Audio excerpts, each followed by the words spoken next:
Jate Steve Pelletier Yenishe, Mai Deshkijni initially, Billigana Bashashin, Kinlachini Dashache, Billigana Dashanele. Welcome back to Resball, where we have a special guest today, and we're going to get into the first place Pistons, who played a lot of games without Cade since the last time we recorded. So let's get into it right about now. The special guest today comes from the YouTube channel The Rock Never Stops, Ross Nyanga. Go ahead and introduce yourself, any socials or anywhere where people can find you online.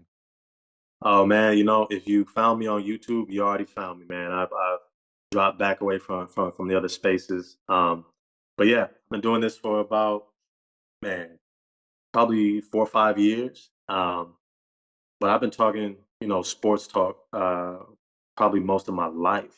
Just something I've always loved to do. So I'm really excited to get on with you guys. You guys have some really good content. I think probably one of the first times I had to like stop and rethink, how I was watching the game after watching one of your guys' shows, and I was like, I think you prefaced it with we're a little bit negative, and I left being like, actually, you kind of might be right on though. So, I definitely appreciate being on with you guys and just the content that you guys have been doing. Yeah, we always say we keep it real, but you know how when you keep it real, it can go wrong sometimes, Yeah, right? facts, facts. All right, Andy, let everybody know where they can find you too before we get started. You can find me on Twitter at D_D_Pistons_fan. Yeah, I watched a couple of Ross's shows this morning and I enjoyed them. They were very good. I liked a lot of your takes and your opinions.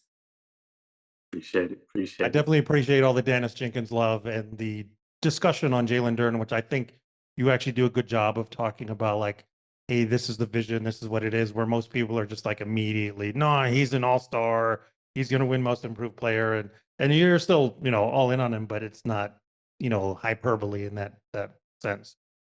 So the first thing we're going to talk about is just your general reaction to the Pistons being in first place in the East. How y'all feeling, Ross? We'll start with you. I am. I'm happy about it. It's dope. But it's November. It's November. Uh, Philly was without Paul George and Joel Embiid twice. Chicago was without Kobe White. Atlanta's without Trey Young and Zachary Reese-Shea. Um, most of these teams, I think Giannis is going to be out on Saturday because he's got the groin. Come Um, on, really? I mean, Atlanta might be better without Trey, but that's a conversation for another day. well, I mean, we saw at the end, when they needed him the most. But it's all to say, let's just pause. And then I don't think it's an indication that all of a sudden we're going to plummet. I just think it's an indication of we're still figuring things out. The league is still figuring itself out. We don't know who the best teams are going to be. Right? I just finished watching Toronto, and they've been coming on strong and looking like everything that Masai thought this roster was going to look like. And we haven't even faced them yet. And so uh, I think let's see how the league continues to pan out. Let's see how things go with Jaden Ivey being reintegrated. Is there going to be a team learning curve, or, trades, etc. And let's get to like December, January, and then we can start, ringing the bell a little bit and being like, all right, here we go. So, kind of tempered but happy.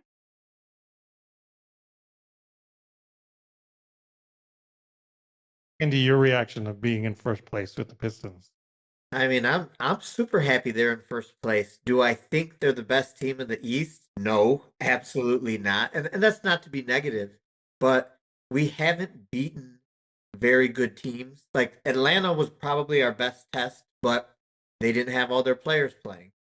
But I think to have the number of injuries we've had and to keep winning games, it shows how well coached the team is. Mm-hmm. It shows how deep they are. Um, I also believe a lot in confidence. Like when this team was losing every game 2 years ago, they weren't as bad as that, but they had zero confidence. This team is not as good as they are, but they have all the confidence in the world right now that they can beat any game, anybody, and that matters. Like that shows up on the court, and when the game is close, they believe they're going to win, and that's what you want to have. And they got a player in Cade who can do it. Um, I think the scary part is we still have no idea what this team is actually going to look like. And that's a good thing and a negative thing because, like, people who are talking about us making a big trade, if we're in like the top two teams in the East, why would you try to disrupt what you have going? That makes no sense at all, especially if you're able to bring back this entire team. Like, and I remember like arguing with people before the season started that they said we need a four because if Tobias gets hurt, we'll just struggle. Tobias only played like 5 or 6 games. We're doing okay. Like we have so much depth, we have so many different looks. I'm excited for what we have, but when Ivy comes back, everything changes again. Yep. So who knows what this team is? I'm happy we're winning. I'm happy we're having success, but I don't think anybody knows what this team ultimately will look like a month from now, 2 months from now, and 3 months from Yeah. I mean, you guys said it best. And the reason why nobody really knows what this team is because Cade missed like 4 or 5 games. And as the title of this podcast says, the Pistons without Cade don't fade. They still continue to win games. They've won 11 straight now. So my next question to both of you is the Pistons without Cade are what exactly? Because 11 games, again, Cade missed about 4 or 5 of those. I mean, Andy, you and I have to reevaluate our take because at the beginning of the season, we said 44, 42 wins. While we still are like, they're not going to keep this pace up for sure. And like y'all are saying, so many teams we faced just didn't have their top players.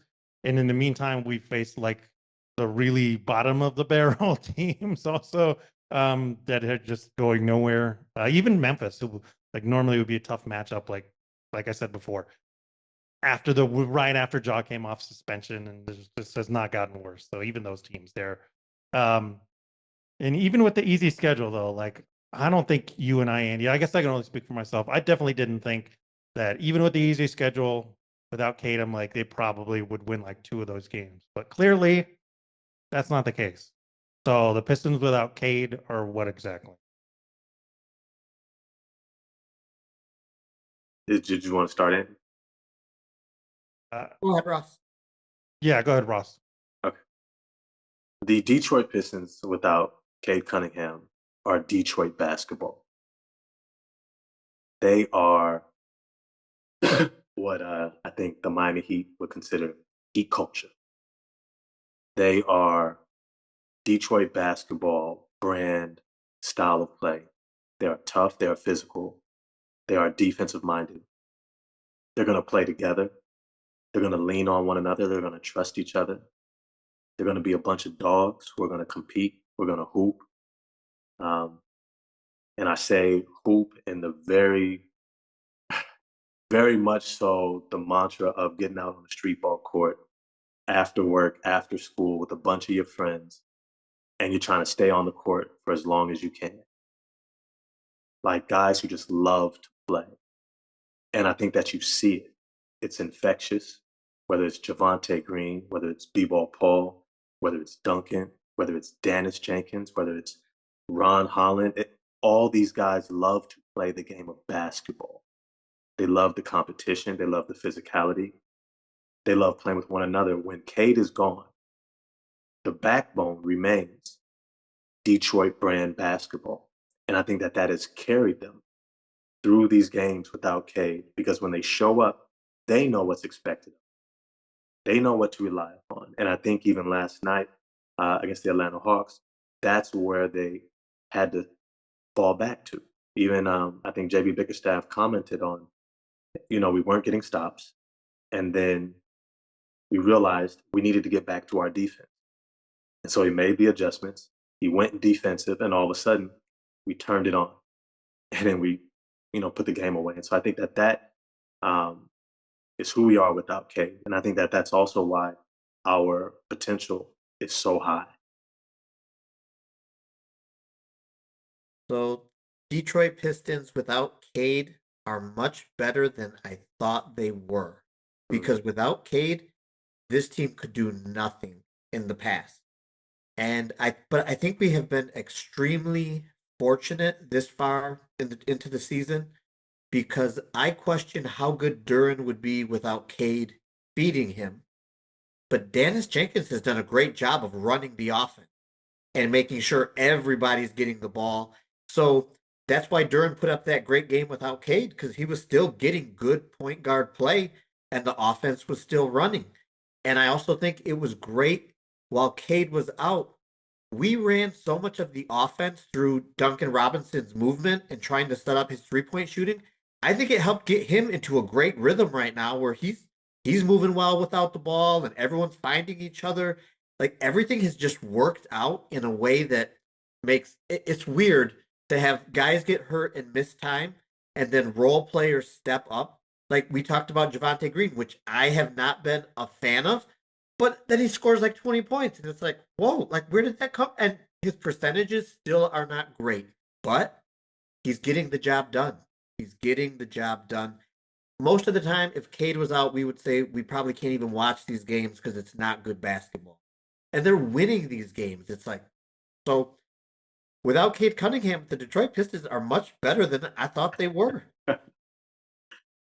Yeah, amen to that. So I'm going to kind of highlight a few guys along the way without Cade, starting with Dennis Jenkins. So nice segue, Andy. I just put Dennis Jenkins, permanent starter, question mark. What are your thoughts on Dennis possibly being a permanent starter? Because he did look good against the Hawks, and I was pretty surprised that they started him. He looked like he belonged. It's only one game, but just thoughts on that. Yeah, I don't think they make him a permanent starter. Not with Ivy. They need to know what they have in Jaden Ivey. They need to know, and they still do not know in year 4 in a contract year, where more than likely Jaden Ivey is still betting on himself, and they don't want to get to free agency with a big question mark on Jaden Ivey. One, because they don't want to undervalue him. Someone make a big bid and they don't match, or they sign and trade, and then he becomes a superstar someplace else. I've compared Jaden Ivey to Russell Westbrook in a lot of ways. If Westbrook had a jumper, similar processing, you don't necessarily want him running the show in high leverage moments. But as a talent, he's able to do things that very few players in the NBA are capable of doing. And you don't want to let that walk. If you bring him off the bench, he's gone. If you tell him Dennis Jenkins is better than you or better for us, Jaden Ivey's people are going to say, get him out of here. Because we understand the business. You also understand you have a small window. And this contract after your rookie year is going to set up the rest of the contracts for the rest of your career. This is his make or break in a lot of ways. I don't think there's any way that Trajan Langdon and JB Bickerstaff go, yeah, we're going to start Dennis, even though Dennis Jenkins may close for us at times. He's going to get critical minutes at times. I think he's probably the best table setter. He's probably the best facilitator. He gets us into our offense better than any other player. His two-way ability is great. I love him as a talent. But you can't put Ivy on the bench where he was drafted, where he's shown in terms of talent and his contract situation. I think that would create a really precarious position for the front office and the overall team chemistry and energy, because I think Ivy deserves his chance to start alongside Cade and Asar and show that he can be who he was showing us he could be last season.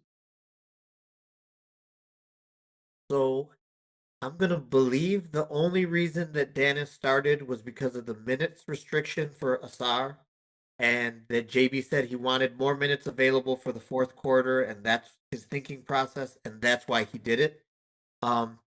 Because I do think Dennis makes a great backup point guard running the show, and I do believe when Ivy's healthy, he'll just, as long as he's able to play the minutes, he'll automatically get the starting job, is what I would assume. Just because I agree with everything Ross said, we have to know.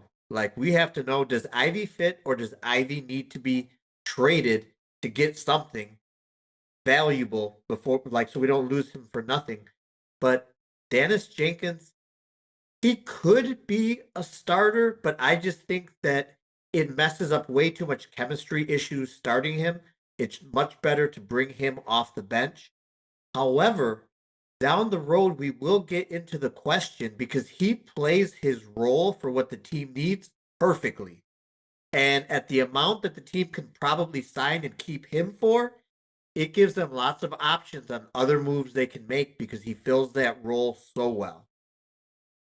Yeah, and I mean the name to bring up with Dennis. Sure, partially it's Ivy, but really it's Marcus Sasser. I think Dennis probably makes Marcus Sasser expendable. I don't know that he could like warrant anything in trades, but really what they wanted Sasser to do, Jenkins comes in and does more than a Sasser. Sure, he's not like a volume 3-point shooter, but he's an actual point guard, which Sasser unfortunately was not. He's an undersized shooting guard. The next guy to highlight in this time without Cade is Javonte Green, maybe. I'm going to preface this.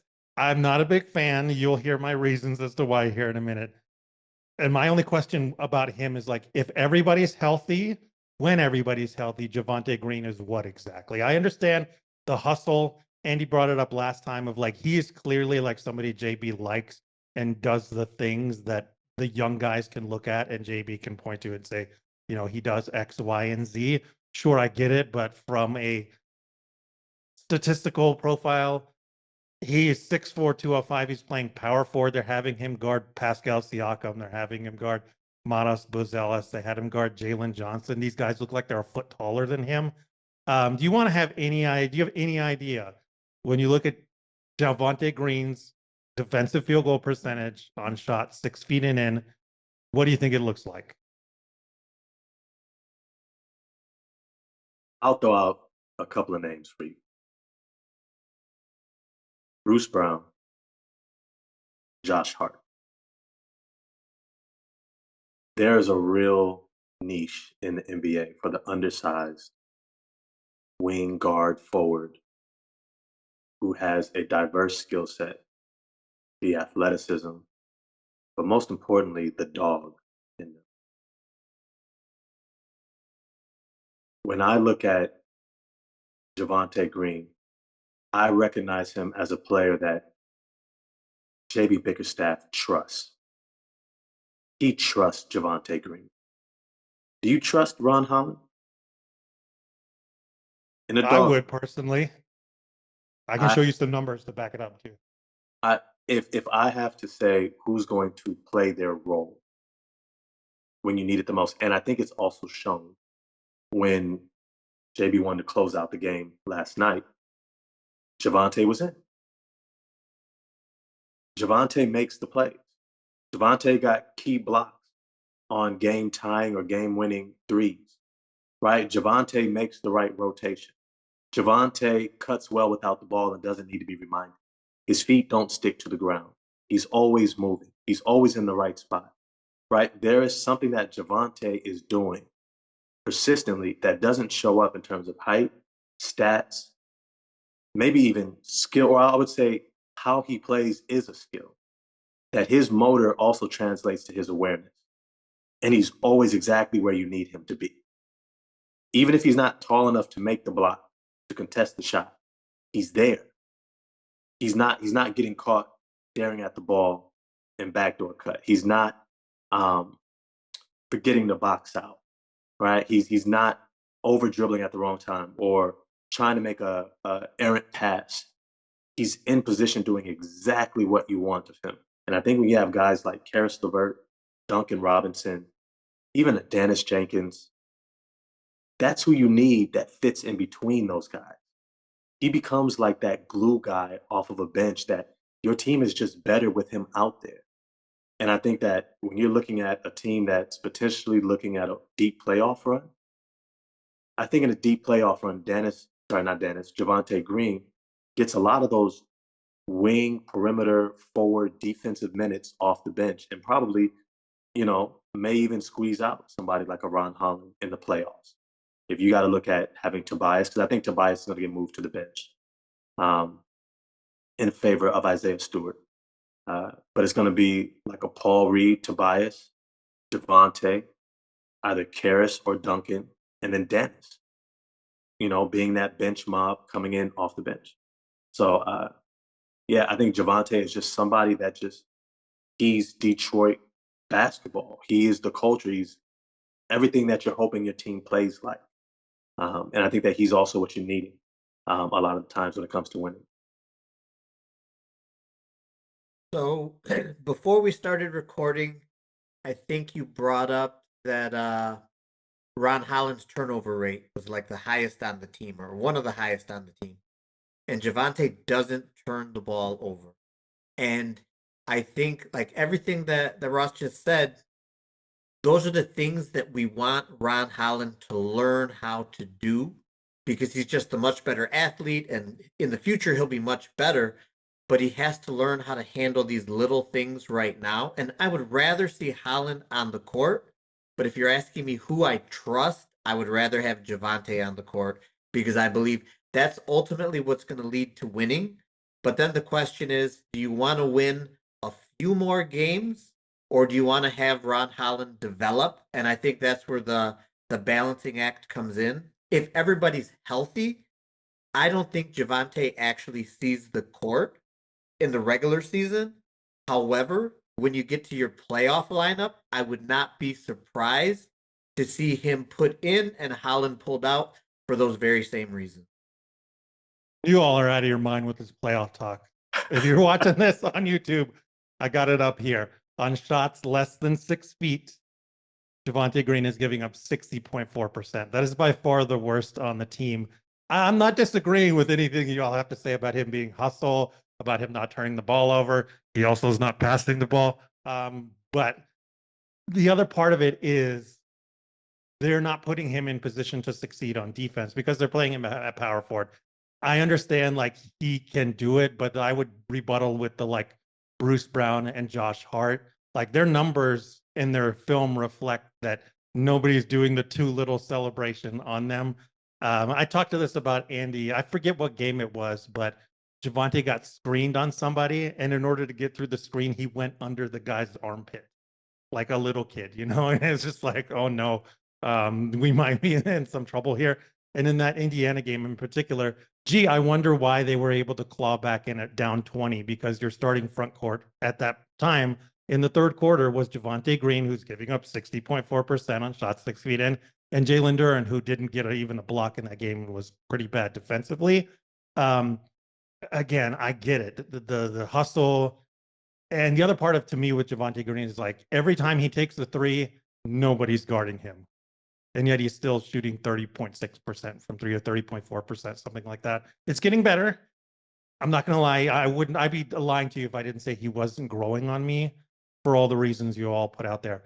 It's just the hustle and the desire has to meet the skill. And again, part of it is on the coaching staff. You can't play a 6'4", 205-pound guy on starting NBA power forwards. You can't ask him to guard those guys. He's going to fight, and he still will get blocks and things like that. But in the defensive numbers, it just shows like he still is getting taken advantage of. And why I say I think you all are out of your mind with the playoffs is this. If this keeps up, this screams, go hunt that guy. Like he is the guy that is going to get picked on 100% come playoff time, because he's just going to get scored on if he's still there as the four. And like Andy said, if everybody's healthy, I don't see Javonte Green sees the court, because the playoff rotation goes what, like 9 deep. You're telling me you can't say both things. You can't say this team is incredibly deep when everybody's healthy and then say, oh, they're going to go to Javonte Green. It's like, yeah, but he's probably like the 11th man when all is said and done. Why not? Why not? Like. First of all, I'm curious on how many shots have actually been made on Javonte Green 6 feet in it. How many guys are actually getting there? 3.5. So 3.5 per game is what it says they're taking on him, and they're averaging 2.1 attempts per game. And he's only playing, I can tell you how many minutes he's playing. He is playing 23.3 minutes per game. I'm still impressed. I'm still impressed that JB trusts you to play the four over 6'8" Duncan Robinson, over 6'8" Ron Holland, over 6'7" Karis LeVert. He trusts you more. I'm also thinking that when Tobias gets back, he's not playing the four anymore. I'm also looking at Javonte Green is taking the exact shots that the offense is meant to produce. And sometimes taking the right shot and missing means more than taking the wrong shot and even making it, because that can be fool's gold, because we don't really want to be taking shots. Javonte Green is not just someone that you trust. He's also someone who has the versatility to plug in and play and be the guy that you need him to be in a moment. That means if you're going up against a team that you need to go small to be able to cover the perimeter, but you still need to make sure that you can secure boards or you can still challenge shots at the top, he might be somebody that you play. If you need someone who can shut down an opposing guard and you say, hey, I need point of attack. I need someone who's going to be physical, who has the wingspan, who has the athleticism. You can plug him in there. Because of his versatility, I think he becomes that much more valuable. When I look at Dennis Jenkins' shooting ability, when I look at Duncan Robinson and Karis LeVert and Tobias Harris, I say, oh, we have a lot of shooting. We have a good amount. By the time we get to the end of the season and our averages average out and our shooting kind of stabilizes, we're going to recognize we probably have more shooting than we realize, which is also going to mean that you need guys who do those little things that Duncan Robinson can't do. Karis LeVert is not going to do, right? Those guys are not diving on loose balls. Those guys are not going to shut anybody down on the wings. Those guys are not going to pick up those spare rebounds. Those guys are not going to be doing a lot of the dirty work that it takes to win playoff games. They can shoot. The shooting has its place. But we all know that shooting in the playoffs goes down percentage-wise. It doesn't matter if you're an elite shooter. You could be Sam Merrill, you could be a Klay Thompson. It's going to go down percentage-wise. You need stops. And when you listen to JB Bickerstaff, what he has shown and continues to say that he values is our defense. And if you're in a playoff battle, you're in a fight, you got to be asking yourself, who's going to fight? Who can actually throw a punch that's actually going to connect? When I look at Karis, I love his shot creation ability. Do I want him creating shots over, let's say, Jaden Ivey, Cade Cunningham, even a Dennis Jenkins? Okay, so his role is now reduced, and he's a cone on defense. Okay, and he doesn't really rebound. Oh, okay, he doesn't really hustle. Oh, okay, so who am I going to fit in a smaller rotation of the guys who I do want taking shots who are going to be in there? Duren's going to be in there, right? Those guys are going to be there. Okay, who's going to be a glue guy? Do the little things. It comes back to Javonte. You want to see Duncan's defensive numbers on these same shots? I already tell you, they're way better than Javonte's. He gets burnt at the three-point line. Everybody's getting burned at the three-point line. Javonte's 37.3 is probably the best on the team. I pulled defensive numbers from everybody. Everybody's 37% or worse. You know, everybody's looking bad. And again, I can show you the numbers. You can believe them whether or not you want to. It's all context though. It's like, who are you playing with? Who are you actually guarding? Duncan's playing with the starters. No, I know, but who are you actually asked to guard? So like Javonte getting beat by Donovan Mitchell, not the same as Duncan Robinson being beat by Sam Merrill. Right? So it could be the same percentage, but if I have to guard the superstar, which Duncan Robinson will never be asked to guard the superstar, right? In fact, he's the one getting hunted by the superstar. Javonte Green is the one that we try to put on that guy to slow him down, right? So they can have the same numbers, but what you're actually asked to do to perform, right, is completely different. It's completely different. So looking at those points. We've already gone over this. Go watch the Magic game. Duncan, late in the game, is guarding Paulo and Franz. In the Pacer game, he has possession where he's having to guard guys that are like 20 and 30 pounds bigger than him in a Darius Walker, in a Pascal Siakam, in these things. He's still guarding either the small forward or the power forward, whoever it is, in the starting lineup. And he's getting almost double the amount of attempts at the 6 feet and in, and 52.1%. I mean, it's almost 8 percentage points better. Again, go watch the film. The main thing with Duncan for me, and while I'll continue to defend him, he's always the first guy to get back on defense. Yes. I mean, without him, I think their transition defense would pretty much crater. I can't say crater all of a sudden. And couple that with his 3-point shot, like him and Stew do so much on defense. And Duncan definitely hasn't backed down from anybody, which again goes back to everybody on the team. I think that's the part with Javonte that I struggle with. Is like he's got that dog, he's got that fight. I'm like everybody on this team does. Duren, even Duren, even though I've been frustrated with him, his effort has gotten better. There still have been times like in the Pacer game where it's not there and it's not there consistently. Or the But Hawks. Yeah. the Javante talking points, you can bring that in for everybody. Again, I hate it. Because I don't want to diss on him. He earns his minutes. Andy and I said it even when he was shooting, like 0%. Like, he's an NBA player. Nobody can take that away from him. It's just, is he the correct NBA player for here? And it's a numbers game when it comes to the playoffs, right? So we're talking Duncan, Cade, Duren, Stew, Asar, Tobias, at least Paul Reed. That gets down to 7. Then we're really talking to the 8th man. And I mean, I do have to concede that he's probably going to get minutes, but he'll probably be like the 9th man if Ivy stays and Ivy's healthy. Knock on everything you can knock on that everybody is healthy by that point, right? So if Ivy gets healthy at that point, then Javante's looking at like 9th man, which realistic in the playoffs is like 10 minutes. So I think it's on both ends of like, yeah, I see your points of like, sure, he can be that last guy. And I would hope by that point Ron chills out and like you can trust him more because just his length, his athleticism, the things he can do in transition. He can guard like 2 guards all the way to power forwards for real. But yeah, Javante, I think Javante more than anything is like a teaching tool for Ron Holland to be like, hey man, like we know what you can do, we know we're capable of, but we want Javante here to get you to do the little things, like you were saying, Ross. I do think it is that and play a more disciplined style of basketball. And coming out of the draft, Ron Holland, my comp for him was always Gerald Wallace, aka Crash, who I think that, if you look at the first 2 years of Crash's career, he sucked. Could not do anything. He barely saw any time.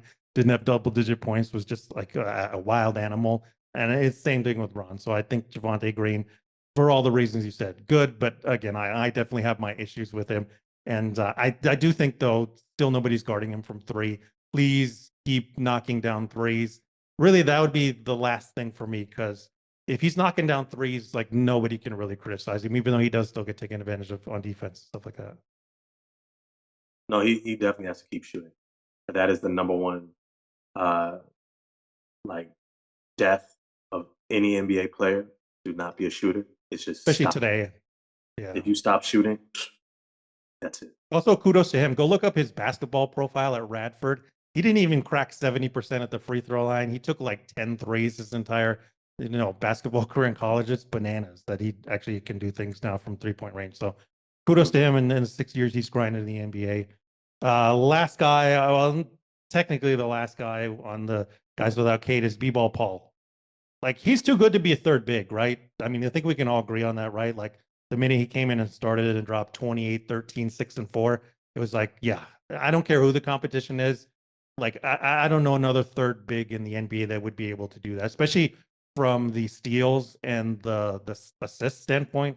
The assist is clear, like, oh, you understand this system 100%. The only reason you're able to do that is because you know where guys are going to be, and you've practiced with them a long time. I mean, the chemistry he already has, even with like Duncan and some of the guys in the backup unit, it's like, man, it definitely shows the work that he puts in there. And because of how things have shaken out with Stu and Duren and how they play them together, I'm like, I kind of think Tobias is out of a job. I'll come back to this a little bit. I mean, you alluded it to Ross, like where Tobias is coming off the bench. And I'm like, yeah, because then that puts Paul Reed as the backup center, essentially, which he's earned and like is what you want him to be at this point. And in the playoffs, sure, you might start a Stu and Duren, but then you can still stagger them and you can still do other random things with the SAR and other people at the 4 spot. Tobias can still play at the 4 in the playoffs. I mean, he shot the lights out and played fantastic D on Cat last playoffs. So yeah, B-Ball Paul, the ideal situations to have him in the backup center. It just makes more sense to move Tobias to the bench, keeps doing that starting lineup, and have B-Ball Paul as your backup center. Yeah, yeah. I mean, B-Ball.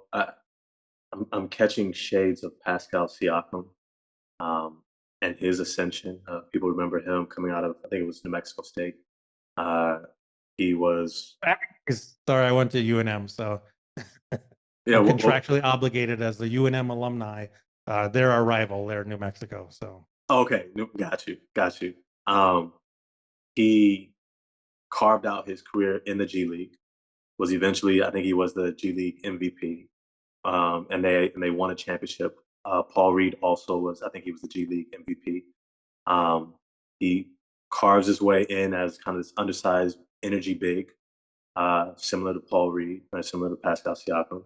But then they just keep growing their skill. And I think that that's something that I've been extremely impressed by Paul Reed about, is that he's never stopped developing his skill.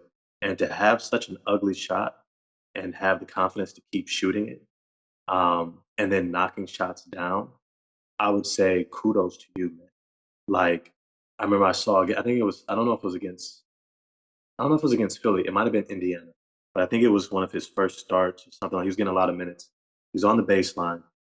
He shoots and he hits the side of the backboard. And it's like this ugly shot. It was just like, oh my God. And any other person with any less confidence would have stopped shooting. He comes right back. I think it's on the next possession or two possessions later, and he shoots the corner three, and it's nothing but net. And I'm like, yo, like that shows you trust your process, you trust your game, your skill, the work you put in. And he just came in with just so much, not just energy, but know-how. Like he's playing the game where he understands his role and he understands when to press. Hey, I've knocked down one. I could take a second one. Okay, I've knocked down three or four. You know what? I could take maybe two more out here. He's also smart enough to realize, hey, you know what? This matchup may not benefit me. Maybe what my team needs from me is to do a little bit less, but focus more over here. And he just keeps finding ways to be effective at a high level. I do think that teams will start looking at him a little bit closer, like, uh, could he be a rotation big? Could he be our solution at, like you look at a team like Charlotte that's due for a culture change. You bring in B-ball Paul next to Ryan Kalkbrenner, and all of a sudden you're like, oh, we have some athletic versatility in the front court. We have maybe he could keep shooting, right? Like teams are going to look at him differently, and so shout out to him. Nothing but respect for him. I do think that there's going to be an interesting minutes dynamic because Tobias is also in a contract year. And as a veteran, one thing you don't do is bench the veteran in a contract year. Um, he's going to be on your ass. But it's to say, I think Tobias is going to get his minutes off the bench. B-ball Paul deserves his minutes off the bench, and I believe he's in a contract year. It's like a 1-and-1, right? For B-ball Paul, is it 2 years or is it like a 1? Yeah, it's 2 years. I'm not sure if it's a 1-and-1. I can look that up here real quick though. Okay, but it's to say like a lot of these guys are fighting for their NBA futures, including like Karis LeVert and Duncan Robinson. They got the 1-and-1s. You got Jalen Duren is in a contract year, betting on himself. Ivy. So it's going to be interesting to see how JB manages the playing time, and puts guys in position. So I think it's going to be another solid month of let's see how this all plays out. Let's see how guys buy into their roles as they settle in as people get healthy. But yeah, B-ball Paul, shout out to you, man. Yeah, shout out to you. I think JB has done a good job so far. Like one of my concerns is him not mixing things up enough, being creative enough. But with Tobias, because and I mentioned this before the season started, but last year they basically did 24 minutes of Duren and 24 minutes of Stew, or even maybe it was actually less than that for Stew because that was like a career low in minutes per game for him. And if you think he's an impactful player, he's got to be on the court more. If you think Duren is having a breakout season, he's got to be on the court more. The only way Stewart sees the court is if we play him at the four, so they play together, which I think helps Tobias in terms of his minutes per game is too high for his point in his career. But again, JB trusts him, so he keeps playing him, keeps riding him, maybe too long, but this gives him the opportunity to give him a little bit more rest. Maybe he doesn't play the second night on a back-to-back when he is healthy. And if Tobias does come off the bench, I think the team would be better. But if you have basically Stu and Duren are still playing the center, and then Tobias is playing the four, and Stu's playing more at the four, you can still always find minutes for B-ball Paul at the center position whenever there's foul trouble. And he's always ready to go. So I think JB has done a good job, and I think that the team is in a good position with the depth they actually have there. Yeah, for sure. The depth definitely is like they should rest guys when they need to. And the Cade foul in the Wizards game, that hard foul, like it really should give them pause of like, yeah, every I don't know, 10, 20 games, give Cade a night off. Especially if you're facing a team that's like decimated by injuries, like it's just not worth it. Pull a playbook out of Greg Popovich, you know, find some time to rest them, right? Hey, I just want to say I got killed for saying that JB should have sat his starters against the Washington Wizards. I said Jalen Duren should have sat. I said sit Cade. That this is the perfect, like you said, Greg Popovich move to say, you know what, let's match our bench's energy against your energy, and let's also communicate that, hey, I trust you as a bench, and I expect you to perform within this system as well. But it ends up happening later on, so it's kind of water under the bridge.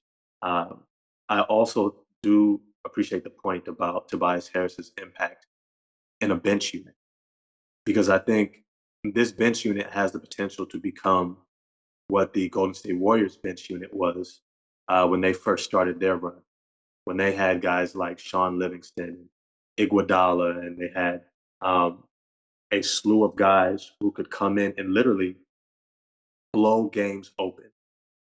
They have guys who can execute, guys who can score. They have shooting. They have almost starter-worthy talent coming in off the bench. And if you're looking at a Dennis Jenkins running the show next to either Karras or Duncan, and then you still got Javante or Ron, and then you still got Tobias and B-Ball, all of a sudden, and that actually might end up being a reason why Ron Holland doesn't get the minutes, because of the contract situations of the veterans. It's going to be hard to look at your veterans and say, in a contract year, you're not going to play in this young guy because we just need to give him some more minutes. So, but it's just to say, with that unit coming in off the bench, what bench is really staying with them? Like, what backup guard is staying in front of Dennis Jenkins, getting downhill and kicking out to shooters like Duncan, and Tobias doing his thing against a backup forward? Like, this bench unit should eat. They should be, I'm not going to say 50-50ing, the starters in terms of minutes, but I wouldn't be shocked at like a 60-40, yeah, I think that's a great point about Tobias Harris's potential impact coming in off the bench. Yeah, the next guys before we talk about Jalen Duren's explosion are Stew and Duncan.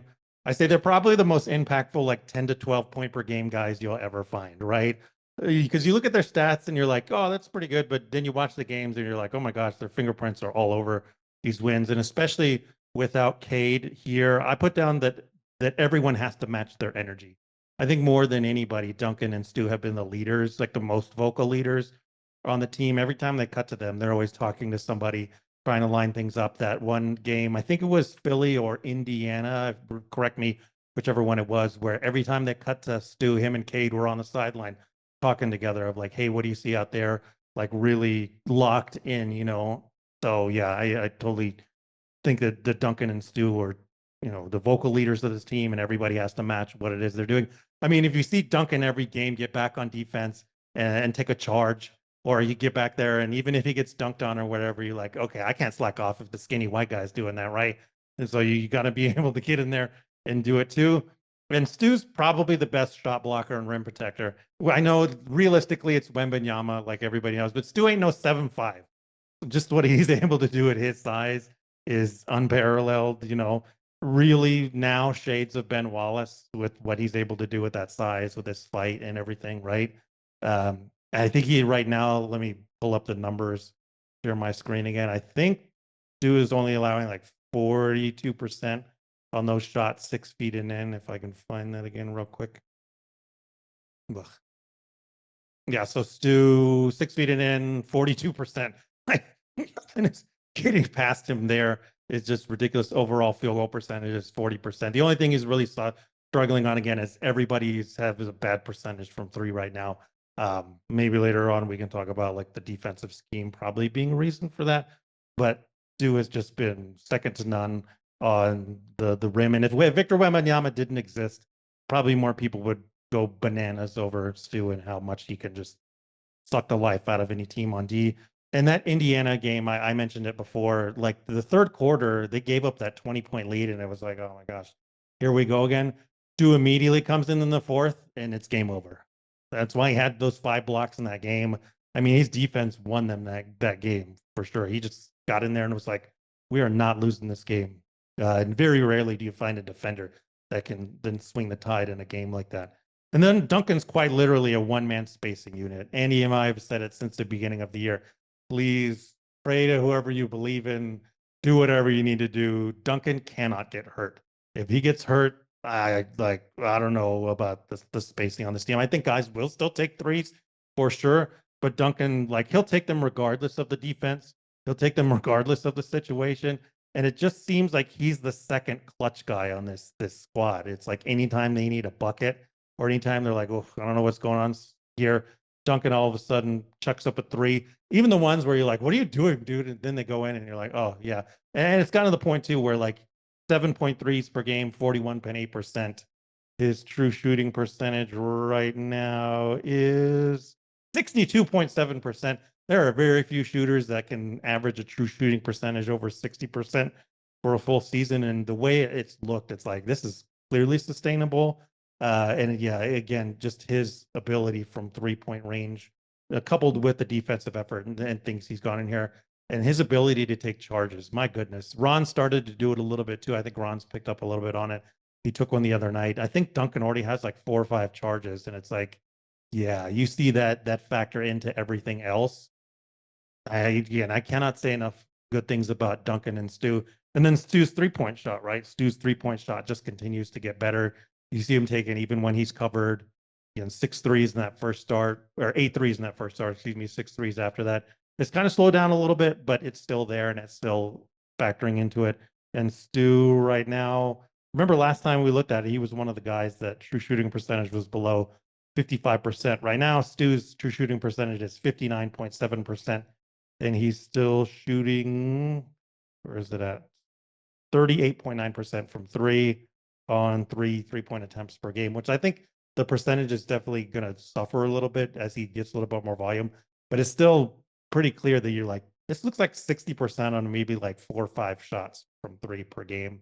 And Stu in particular is probably the best example of development on this team. Think about it, even last year where he was from. I mean, Andy and I gave up any idea that he would ever be a 3-point shooter because it's like, all right, I guess they're not going to do that, right? He just didn't take him last year, really. It seemed like they gave up on it. And power forward, too. I remember at the beginning of the season, we're like, yeah, he's going to lock some minutes at the 4. And then it never happens. We're like, all right, I guess he's going to be a center. But then for him to come in this year, fill in for Tobias when he went down with injury, still do things with Duren, move his feet, get a little bit better on the perimeter and things like that. And again, one of the very few defenders that can turn the tide of a game just on his defense alone. Yeah, yeah. I want to make sure that I give props to Duncan Robinson because I know it may have seemed like I went a little hard on him, especially defensive. I love Duncan Robinson on defense. He is the epitome of, if this guy is giving that effort, I can't say nothing. This is how I knew that I would trust him on defense, is that he is repeatedly always tagging as a help defender. A lot of people don't always look for those things. He sees the rotation taking place and he sprints into position to make sure that he is putting hands on the player he's supposed to rotate to cover for the guy who's helping the guy that got beat. Every single time when you watch him, he sprints, tags, sprints over, tags. He is always in the right position, which is why I always say, there's no excuse to not be a good defender. There is no excuse to not be a solid plus defender because it's about focus and effort. Even if you're limited in terms of lateral mobility, your hips are too high, like Michael Porter Jr., or you don't have the arm span, the reach and all these different things, you can be in the right position. You can be there and you can make it difficult and then give other guys a chance to cover for you as well. Duncan Robinson does that in spades. I love that about him. He's bringing over that heat culture, which is actually why I got on him early in the season because I was like, wait a second, I know he coached. I saw what you guys did in those NBA Finals runs. I know the expectation. Where's that? And then he started to pick it up, especially with Cade being out. And I was like, okay, this is the Duncan that I've come to look for. Stew, I love Stew. I love Stew, and he is, simply put, he is the heart and soul of this. Without Stew, we don't have Detroit basketball. We don't. He is probably the second most important player on this team, which is why he needs to continue to start. Because you can't have Duren breaking out, pay him, and then your heart and soul is his backup splitting his minutes in half. It just makes no sense. And the fact that he's shooting and hitting these threes, and if you watch him shoot these threes, he's shooting them without hesitation, which I love. He's getting them up. They look good out of his hands. He's one of those guys that teams are going to have to sacrifice his threes to be able to cover Duren. They're going to have to sacrifice that. We need two bigs on him. We're going to hope that Stew can't keep knocking these down. And this is what it comes back to, like I said about Javonte Green, is he's taking the right threes. He's taking the right shots, even if he's missing. Because it's one of those, you play the percentages that, all right, he may have missed 2 in a row, but if he keeps taking them, he's going to get to 3 out of 8. He's going to get to 2 out of 5 or 6. He's going to hit enough of these that it's going to hurt you. And in the right moment, it's going to be the difference between us being 2 points up and now 8 points up. Down by 1, up by 4, right? That's the potential impact that him taking those threes can have.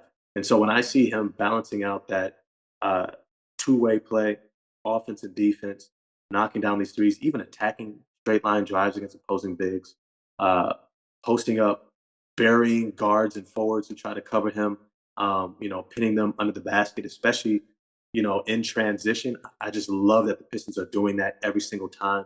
I just see a player who's just continuing to grow and develop in his game. And I think as time goes on, it's going to be more and more invaluable. Now, I also love having Paul Reed and Tobias Harris because I'm not expecting Jalen Duren or Isaiah Stewart to be Iron Men in terms of injuries. If they get to 60, 65 games, I'm like, great job. So I think there's going to be plenty of minutes to go around, but I love Stu. I love Duncan. Yeah, you guys pretty much covered them. We said before the season started that Duncan was going to be critical because there's no way to replace what Malik Beasley did last season. I don't even think he would have duplicated what he did last season. That was historic.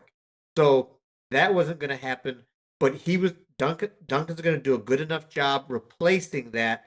And I'm one of the people who I don't want Malik back just because of the culture of this team. You don't bring that back. I'm sorry.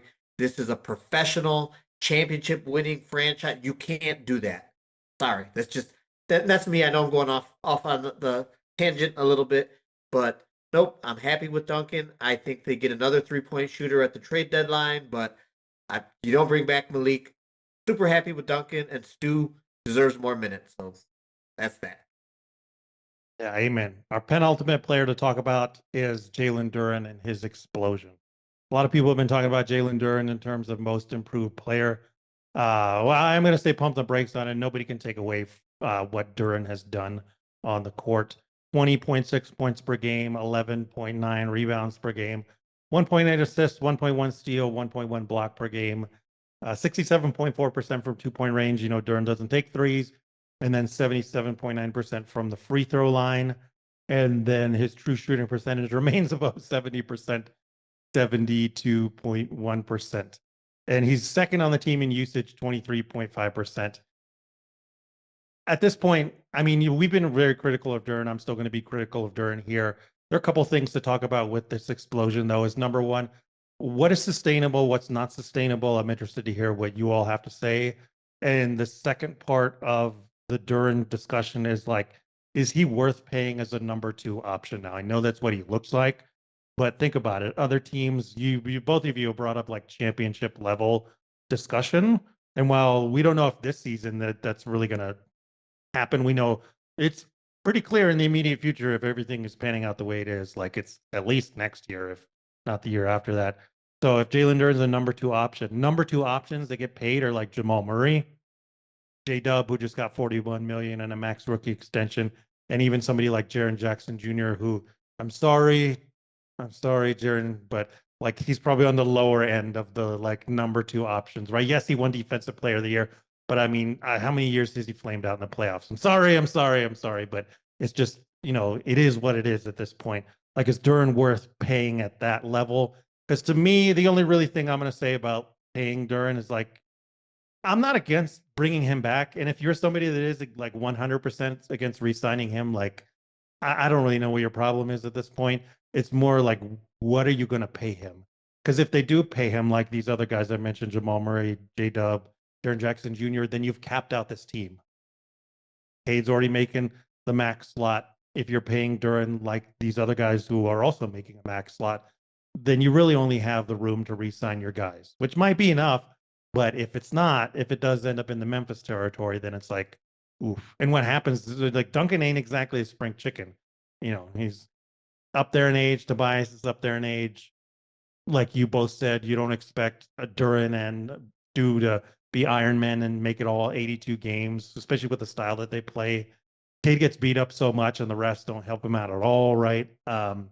So that's the big concern to me is like if you think Duren is that and you pay him, then I do think you kind of lock yourself into this team. And the last part aligned with is what we're going to talk about next, which is Jaden Ivey. We didn't even know how he fits into all this, so you also have to pay him at the exact same time. It's just a difficult conversation, even though Duren has done fantastic. So let's start with what is sustainable and what's not sustainable to both of you. We'll start with Ross. What do you think is sustainable for Duren during this explosion? What do you think is not sustainable? Offensively, I think is sustainable. I think he's been a player I've been saying from the beginning of this season. He needs to shoot at least 15 shot attempts a game. At least. His ability to finish around the rim, his ability to knock down free throws, the gravity that he has on the interior, how he's able to pull attention away from Cade. He can fall into 20 plus points a game just by being available and not being in foul trouble, and also having at least a small degree of initiative. When he decides he wants to get downhill and get to the rim, I have not seen him stop once. I have not seen an opposing big be able to prevent him from attacking the rim off the bounce. And that is something that I look around the NBA, and I've said this repeatedly. This is a very weak center. It's getting better. And I think it will continue to. But it is an extremely weak center position throughout the NBA. There are very little defensive stoppers, guys who have mobility, athleticism, physicality, talent. The fact that he can exploit that, much in the way, it's a whole other conversation if you follow me. It's my thing against Jokic. I think Jokic is great. He's amazing. But please do not bring him into the pantheon of the 90s, 2000s great centers. He wouldn't have been drafted in the 90s, let alone the 2000s. I don't think. Also, he's an amazing center, but it's contextualized. It's Ross's take. That's not our take. So you own that one, buddy. It is contextualized. Jokic never gets drafted to defend Shaq or Dream or Robinson. So all I say, Duren exploits a very exploitable position in the NBA right now. And he does it easily. There is no one who can really stay in front of him, which gives him a competitive edge that this team is able to eat from easily. And I'm almost shocked that they don't do this more often, is when you're in an offensive scoring rut, give him the ball at the free throw line on top of the key. See what he can do. Cade, I want to see one time Cade bring the ball up and go, Duren, come up, give him the ball, and just space the hell out. Say, Duren, go take him off the bounce. You have a guy, you got Jay Huff on, right? You have Nurkic. You have guys who cannot move their feet, who are not physical enough, not athletic enough, not long enough, right, to be able to stay in front of you. And every single time you drop, you're either scoring or getting to the free throw line. That's a very easy play.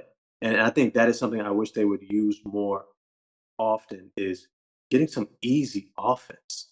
Because damn, their offense many times looks like they're working the shit out of it just to be able to get a shot. You know what I mean? And it's like, yo, Cade, like SGA, little bump, pull up, like that's all you need. And you're doing 25 dribbles. All to say is, I think that's very sustainable in this NBA. If Jalen Duren is getting 14 to 16 shots a game, he's going to walk into 20 points. And I think that that's something that they have to continue to make a preferable part of their offense. When it comes to re-signing him, I don't think he gets a max. I think that he's Michael Porter Jr. He's the guy that's a great weapon, especially on a championship team. But you do not want to rely on him to lead your team at all. Definitely in terms of if your star goes down and he's really the guy that you want to go into a playoff matchup with and say, you lead us, he's not there yet. I'm not saying he can't.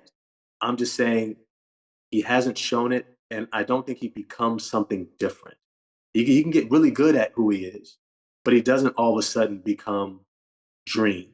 You know, he doesn't all of a sudden become the guy that can be a leader, even a Dwight Howard, where he's like, yeah, get on my back. He's not that guy, and I don't think he becomes that guy. And so I think he gets somewhere around like, I don't know, between 32, 35 mil a year. I don't think that the Pistons are competing against anybody to go after him. I can't really think of another team that's like, oh, let's save up money and clear up cap space to get him. So I think that they'd be kind of bidding against them, against themselves. So I think he gets like 32 to 35, especially under this whole second apron. No one really wants to overpay or even come close to overpaying. So I think we do all right with that. So I think his numbers offensively are completely sustainable. And the thing that has impressed me the most is if you look at like his rookie season, and I'd like to look up the numbers, but his touch around the rim was not good. He had to dunk it to finish. Otherwise, he didn't finish. He's using the backboard. His touch is much better. He doesn't have to just dunk the ball. And that opens up so many things for him. And I will push back a little bit on seeing him like create, like having Cade like just give him space to create. Because when he dribbles, I feel like that's where most of his turnovers come from, is when he starts dribbling too much. But if you look at his free throw percentage, I would like to see him shooting more jumpers. And the main reason for that is just what it does to the spacing defensively on how people play him. Because if he's able to stick a jump shot and they have to step up on him, he's driving by every center. There's no center that's going to stay in front of him. But I think offensively it's sustainable. Defensively, he's still a work in progress, but I see improvement. And it usually takes most centers more time to figure out the NBA defense because of just how much they have to do. I'm happy with him. I think that, like you said, it's going to be more than we'd like, but I think with Ivy and with Duren, the Pistons are betting on what restricted free agency looks like now in the NBA. And they're not trying to piss the players off, but at the same time, they know they don't have to overpay in most cases to keep them, because very few teams are going to create the space needed to offer them a contract that the Pistons can't match. So, yeah, I think offensively, this is all sustainable. Yeah, I agree too. I can't believe I want to say this too, but the jumper idea I get. Shout out to Steve Hinson, former editor at Detroit Bad Boys. He was just talking to me today or yesterday about like, I want to see Duren shoot from three. Why not? Like, if we're going to keep him, why not like continue to space out? And while I'm still like, I'm not down to let the guy that's only taken like 9 threes in 4 years start doing that, right? But another guy to think of is Nyanga Okongwu, who's shooting 40% from three right now. It took a while, and I think it would be that. I think Nyanga's in like year 6 or whatever. So if it is something, it's probably something like that, where he takes occasional ones in year 5. And then in year 6, it's like 2 a game. And then if it does progress like in Nyanga Kongwu, then by year 6 or whatever, 7, then it's like, okay, it's fine anything. But the mid range, I think he's like 6 of 9, 5 of 4. It's single digit. It's not very many. But every time he's taken them, he's wide open and they look fine. So yeah, I agree with both of you. Like, why not?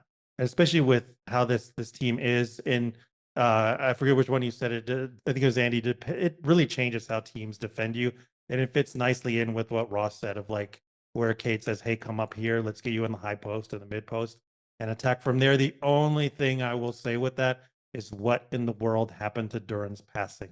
It's still 1.8 per game. It's still 9.9% assist percentage, and his turnover rate is 13.9%, which is higher than obviously his assist percentage is also third or second highest on the team. It's higher than Cade's turnover percentage, which I understand. It's like, Cade has the ball so much. So is it really comparable? But with how they're giving Duren more usage, that continues to be the thing that worries me the most because we all praised his passing. Even us who were like, get Duren out of here. Like that was something you couldn't take away from him. And while we looked at like Sabonis and Bam and these other passing bigs, and we said, well, Duren, I don't think he's going to get to that level because by this point, like Bam and Sabonis showed clearly like I can be a reliable dude if you give me the ball to play make. I still thought Duren was going to be a little bit below that level, but it just hasn't materialized yet.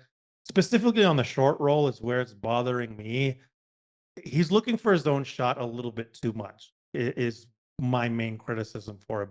And that's just what I would tell anybody that watches these games now. When he gets the ball in the higher the mid post, whether it's off a screen, whether it's in these situations where we're talking about like take the dribble, like he would be such a more impactful player if he continued to do what he was doing seasons before, where like he attacked somebody, tried to cut him off, and then he kicked it out to Duncan or even kicked it out to Javante or Ron. He's just not doing that right now. I'm sorry, guys, if this gives you PTSD, but it does give me shades of Andre Drummond. With that, of just like prioritizing getting the bucket over making the right play.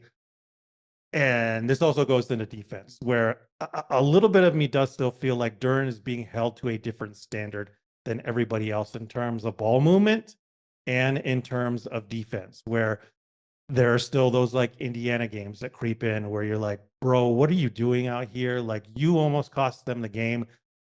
I'm going to keep bringing up the Asar blow up because I think it's a bigger deal than what people think. Again, Asar doesn't do that to people. And there's a reason why he just like aired it all out there in front of everybody. I'm sure behind the scenes in film session, in coaching things, right, that they've talked about this, that they've said in private, hey, let's do this. And that was probably coming to a head there. And, we've talked about Ron and his struggles. I showed you Javante's. Asar's not blowing up on them, even though they do have bad times and bad film because they're still in the right position. They're still giving maximum effort. Where, if I remember correctly on that play, Duren just watches Drummond shoot the layup and then right. So, and another worrisome stat for Duren. It looked like he was starting to turn it around, but these games, the past few are starting to creep in. 55.7% on shot 6 feet and in. He's seeing 4.7 attempts per game.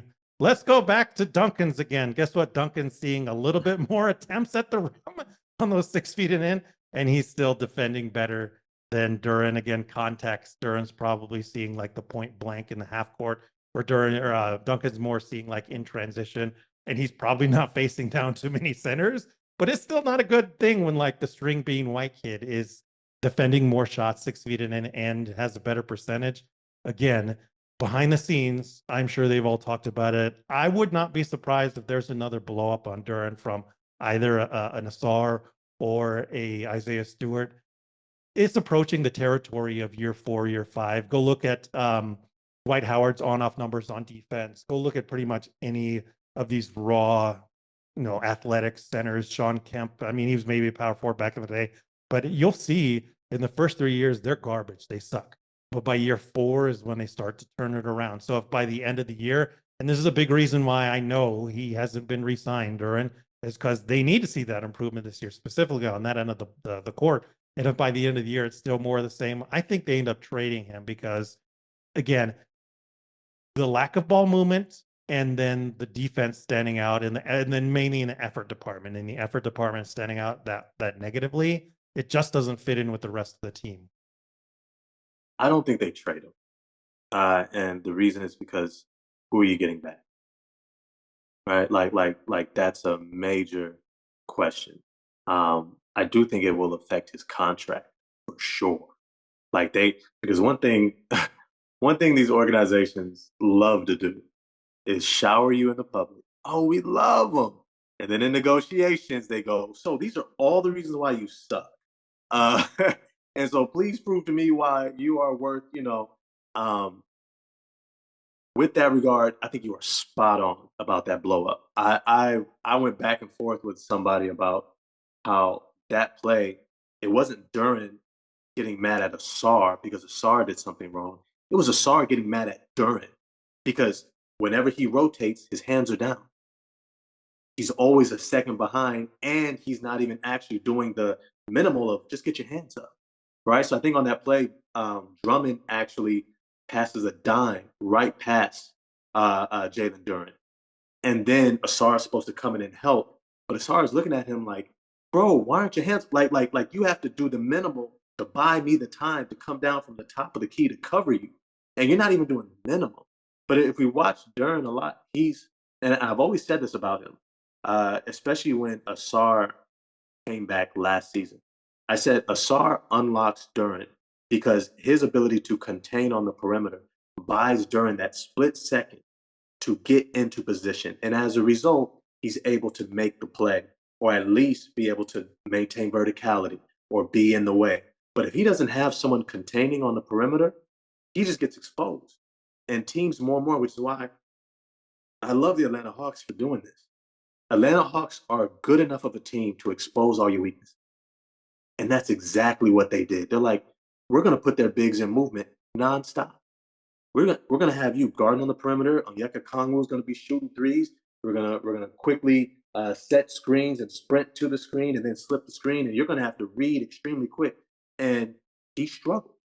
That was a major reason why they were able to come back in. Now, I am kind of shocked that JB went with Duren the close instead of Stew, especially in terms of defense, though Duren was rebounding a whole lot better. But I will also say Duren's playmaking, I think that's still a thing. I think that's still there. When I saw Duren last season, I almost saw too much playmaking. And I said, like, why isn't he attacking this matchup? He's staring so hard at the passes that all four defenders, help defenders, are focused on their man. It's exactly when you're supposed to attack your mismatch. This is exactly when you're supposed to attack your defender. And when he did, it was generally a good outcome. Even though sometimes he would mishandle, he was still figuring it out. But I think this year they were like, look, let's establish you as an offensive threat.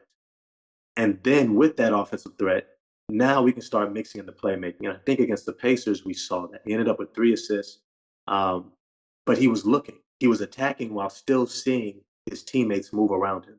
And ending with, I think he ended with like 31 points, 15 rebounds, 3 assists. That was a monster of a game in terms of offensive production and also getting other guys involved. So I think the playmaking comes back, especially as the season goes on and Ivy comes back. But the defense, I think it's, I don't want to say forever going to be a thing, but I don't think he gets past being average. I just don't think that's something that you figure out how to read the game faster. You're just where you're at. Yeah, and the effort too, like by year 4, if you're still giving like inconsistent effort, it's really hard to get over that. Yeah. So I agree with a bunch of things you said, and it all like fits together because earlier you mentioned he's got to stay out of foul trouble, and he has done that recently, and that's how he's allowed to produce. But when he makes stupid fouls and then he's in foul trouble, can't produce when you're sitting on the bench. And that was one of the things Steve brought up to start the season. He's like, Duren has to fix that. That's something he has to fix. And overall this year, he's done well with that. So that is something that has worked out for him. I'm going to have to look at that play defensively again because I thought what other people thought that Duren was yelling at Asar because he didn't, move down to cover his man when he left. So I will have to look at that. But looking at Jaden Ivey, if Ivey didn't have to have surgery and start the season, would we see Duren doing this much offensively, or would we not have been able to see that because Ivy has the ball and Ivy's doing more? Like, this is like, sometimes things happen, and I still believe in Duren's passing, but I think he believes I'm the second option on this team now. Like, I'm going to score some buckets, and as long as his percentage is good, keep shooting the ball. Like, if you have a high percentage, keep doing that. I think sometimes I agree with you. Last season, he did pass too much instead of attacking. And there's going to be growing pains while he figures out what the right balance is. So, yeah, I agree with all that. Yeah. Yeah. I mean that's a great question. What happens when Ivy comes back? Because Ivy's going to shoot. But I also, and this is what's tough, even though I want Duren to take at least 15 shot attempts a game, I don't think he's built to be that guy. Like, he doesn't have the internal fortitude. Because what came to mind when I thought about Duren taking mid-range jumpers was Karl Malone. Like, towards the end of his career, when it became a real thing, like, Karl Malone was money. That little 15 to 18 foot on the wing, and the moment you bit on that pump fake or tried to close out a little bit, one dribble by you for the dunk, right? But he had an internal motor where he wanted that ball every single time. Duren doesn't have that. And I think that that's another aspect of, like, hey, yeah, you might be putting up these great numbers, but do you even want to shoot? Because you're ending games 12 or 14. You let me be 12 or 14. I'm taking 10 more shots just off GP. You know what I mean? Like, I'm just like, coach, I'm 12 or 14. There's at least 8 more misses I should be allowed to shoot, right? You know, but Duren doesn't see it that way. He is content with being I always forget Ferdinand the Bull. He is content with being Ferdinand the Bull. I look like a specimen. And every once in a while you're gonna see me flare up and you're gonna go, wow. And then I will go back to just sitting on the hill and just chomping on some grass. And you're like, what happened to that guy? Where is that guy right now when we need you the most? And so I think all these different things are a part of his just characteristics, which is why I kind of like the Jaren Jackson comparison. Because Jaren Jackson just has some characteristic stuff that you're not going to change. He's never going to rebound enough for you to really be that guy, that second guy, even really that third guy. He's not as aggressive as you need him to be. He's not really the volume, but he still does a lot of other things great. And so you don't want to negate that. But he's definitely not your number 3 or 4 for a championship team in terms of offense. Jalen Duren is similar.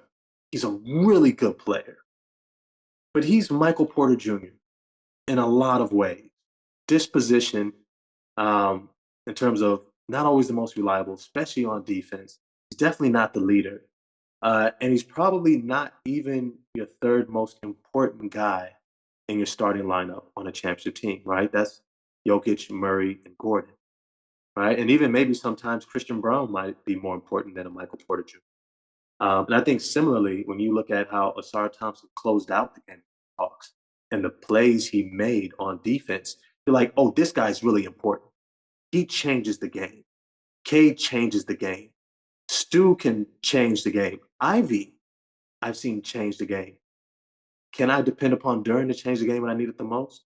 I would not bet on it, even though he has the talent and potential. So I think he gets his. I'm talking myself into lower and lower contracts for him, but you know, the whole Ferdinand the Bull thing I think is real. I think he's going to land at around 2, you know, which is a good contract for a young 22-year-old center who's putting up 30 and 15, you know. Yeah, as long as it is under 25% of the cap, which is again what a max deal is, I think it's probably good. 25 million is ideally what I would like. It's what most guys have gotten handed out who got the contract and had to wait it out and are, you know, worth that. So yeah, hopefully it is at that level, but we shall see. Unfortunately, we got to end it there. I have to cut it short here, and we'll return to talk about Jaden Ivey. Maybe we'll actually see some Jaden Ivey next time when we do get into this. So Ross, yeah, thank you so much for joining us. Again, a lot of good discussion, a lot of good back and forth. I always like it when we have guests that do disagree with us and are happy to like actually have that discussion to go back and forth. So let everybody know where they can find you on YouTube and online once more. Yeah. At The Rock Never Stops on YouTube. I try to go live most mornings. I try to do post games. I started doing a rewatch, so feel free to come through and check it out. It's kind of a deep dive. I have a coaching background, stuff like that, training development. So the stuff I'm looking for is a little bit different. So you might enjoy that, chopping it up while we're watching the game. But I appreciate you guys having me on. It's been a dope discussion. This is like, stuff that feeds me a lot of energy. So I hope I have opportunity to come back on. You guys keep doing your thing. And definitely let's talk offline about, how you got started. Cause I always like hearing people's, stories of how they got into this. So yeah. Yes, sir. Very much appreciated. And definitely go follow Rock Never Stops, all the Piston stuff. Check out all of Ross's content there. Andy, let everyone know where they can find you before we get out of here. You can find me on Twitter at D_D_Pistons_fan. And we definitely have to have Ross back again later in the season when Ivy's back. I enjoyed this a lot. This was great. Same. Yeah, absolutely. Absolutely. So yeah, thank you so much for listening to us. We'll catch you next time. We'll go next.